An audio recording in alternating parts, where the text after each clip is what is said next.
ဒီတူပါ ASK3 ဖြေထားပြီးပြီ ASK4 ကိုလည်းဆက်ပြီးတော့ဖြေမှာဒါပေမဲ့လောလောဆယ် ASK4 ရဲ့တင်ယုံအသစ်ကလည်းမထွက်သေးတော့နင်းဘာဒီကြားရဲ့ဘာကို try နေလဲဆိုတော့လေဒီဘူယာရဲ့ elementary 2ကို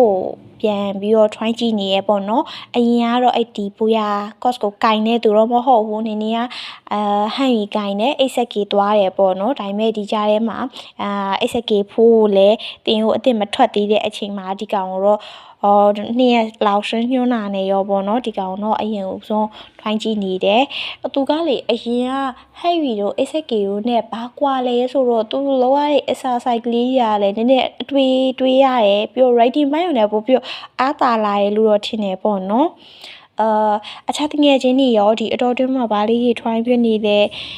ဆိုတာလေးကိုလည်းပြပြပေးပါအောင်